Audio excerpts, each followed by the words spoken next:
Hidup di bumi menjadi sesuatu yang mudah karena sudah terbiasa beradaptasi sehingga otak pun secara refleks otomatis beraktivitas tanpa berpikir lagi. Atau seandainya kita terdampar dan berada di tempat ekstrim seperti hutan atau gurun pun, manusia masih bisa bertahan hidup dengan berbagai cara. Tapi bagaimana kalau kita harus bertahan hidup di luar bumi? Halo pemirsa, dimanapun Anda berada, bagaimana kabarnya? Selamat datang kembali di channel Kenapa Begitu. Kenapa Begitu adalah channel yang membahas fakta yang menghibur, informatif, unik, dan tentunya bermanfaat dari berbagai belahan dunia hanya buat kamu. Jadi pastikan kamu klik tombol subscribe dan bunyikan loncengnya supaya kamu jadi orang yang pertama tahu update video menarik lainnya. Di video kali ini kami akan membahas bagaimana sih rasanya hidup di luar angkasa yang tentunya berdasarkan pengalaman para astronot. Apa saja yang mereka hadapi? Kita langsung ke pembahasannya.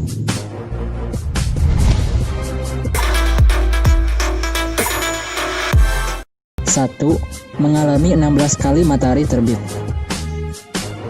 Di luar angkasa, dalam satu hari kamu akan mengalami 16 kali matahari terbit. Matahari terbit dan terbenam setiap 90 menit di orbit bumi bawah, membuat orang di luar angkasa sulit tidur karena ketiadaan siklus siang atau malam yang normal. Untuk mengatasi hal ini, para administrator ISS atau Stasiun Luar Angkasa Internasional merancang jadwal bagi para astronot dengan dasar 24 jam. Jadwal yang didasarkan pada waktu di bumi ini akan membuat para astronot bisa bekerja secara maksimal seperti halnya di bumi.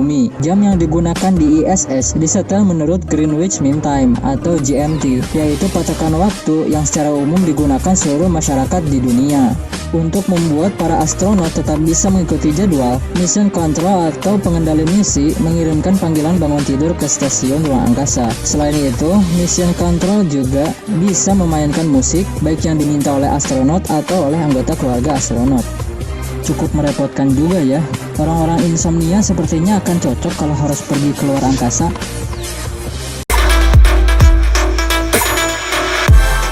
2. Akan tumbuh tinggi lebih cepat. Di luar angkasa, kamu akan tumbuh tinggi dengan lebih cepat. Tanpa gaya gravitasi, kolom tulang belakangmu mengembang dan kamu akan tumbuh lebih tinggi, biasanya antara 5 hingga 8 cm. Sayangnya, pertambahan tinggi ekstra ini bisa menimbulkan komplikasi, yaitu sakit punggung dan gangguan saraf. Kemudian, pertanyaan lain muncul, yang mungkin juga menjadi pertanyaan banyak orang. Bagaimana makanan di luar angkasa? Sejumlah makanan dan bumbu memerlukan tambahan air agar bisa dimakan di luar angkasa. Di luar angkasa, garam dan merica disediakan, tetapi hanya dalam bentuk cair. Ini karena astronot tidak bisa menaburkan garam dan merica pada makan mereka di luar angkasa. Garam dan merica dengan mudah akan melayang, sehingga hal itu bisa menyumbat ventilasi udara, mengotori peralatan, atau masuk ke mata, mulut, atau hidung astronot.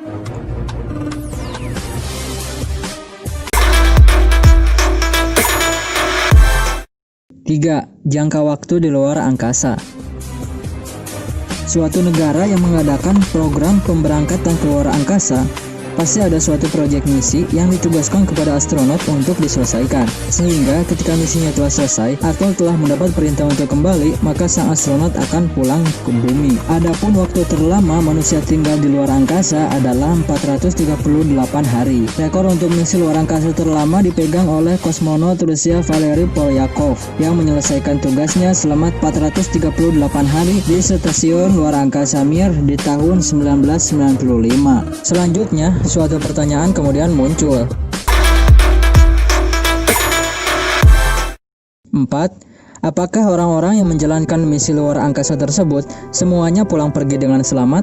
Sayang, kenyataannya tidak semua selamat. Meskipun sejauh ini hanya 3 orang yang meninggal dunia di luar angkasa. Dari 439 astronot yang memasuki luar angkasa sampai akhir November 2004, 11 orang mati dalam kecelakaan latihan dan 18 mati dalam kecelakaan peluncuran. Dari 18 korban itu, hanya kru Soyuz 11 di tahun 1971 yang benar-benar meninggal dunia di luar angkasa. Kru Soyuz 11 yaitu Georgi Dobrovolsky, Viktor Patsayev, dan Vladislav Volkov meninggal dunia setelah lepas dari galangan Stasiun Luar Angkasa Salyut 1 setelah 3 minggu tinggal di luar angkasa. Telah diuraikan bahwa paling lama astronot menjalankan misi selama 1 tahun lebih, sedangkan tidak mungkin manusia terhindar dari penyakit meskipun sekecil batuk dan flu. Apakah astronot juga mengalaminya? Hampir setiap astronot mengalami sakit luar angkasa. Tanpa adanya gravitasi, sinyal dari sistem saraf reseptor tekanan menjadi kacau. Hal ini biasanya menyebabkan disorientasi, yaitu seperti banyak astronot tiba-tiba merasa dirinya terbalik atau mengalami kesulitan merasakan letak tangan dan kaki mereka. Disorientasi ini adalah penyebab utama sindrom adaptasi luar angkasa atau Space Adaptation Syndrome. Separuh atau lebih mereka yang melakukan perjalanan ke luar angkasa mengalami sakit luar angkasa yang juga diikuti sakit kepala, gangguan konsentrasi, nausea, dan muntah-muntah. Namun biasanya masalah ini hilang dalam beberapa hari setelah para astronot bisa beradaptasi. Sama halnya ketika pertama kali berada di luar angkasa, setelah berada di sana dalam jangka waktu yang lama, ketika kembali ke bumi, kita harus kembali beradaptasi. Hal tersulit untuk disesuaikan kembali ketika kamu kembali dari luar angkasa adalah ketika kamu melepas suatu benda itu jatuh. Ketika kembali ke bumi, para astronot harus kembali beradaptasi yang sama sakitnya seperti ketika mereka untuk pertama kalinya memasuki luar angkasa. Ada satu adaptasi kembali yang membutuhkan waktu lama untuk diselesaikan, walaupun konsekuensinya mungkin lebih menyenangkan. Beberapa astronot Rusia yang telah lama tinggal di luar angkasa melaporkan bahwa beberapa bulan setelah misi mereka di luar angkasa, mereka kadang-kadang masih melepaskan cangkir atau sejumlah objek di udara dan mereka bingung ketika objek-objek itu jatuh menghantam lantai.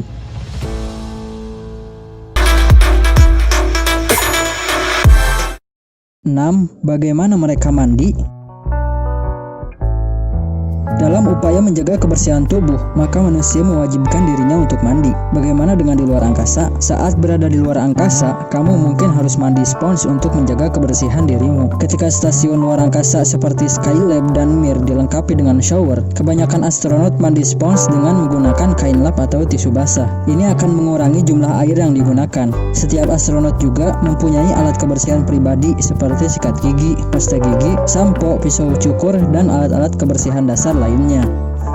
Nah, kalau kamu tertarik menjadi seorang astronot, apakah kamu siap menghadapi hal-hal di atas? Kalau kamu suka dengan video ini, klik tombol like dan komen bagian mana yang kamu suka. Kalau tidak suka, klik tombol dislike dan komen bagian mana yang kamu tidak suka. Karena tanggapan dari kamu sangat penting dan berharga buat channel baru ini, sehingga kami bisa memberikan video menarik dan berkualitas hanya buat kamu nih guys. Sampai jumpa di video berikutnya.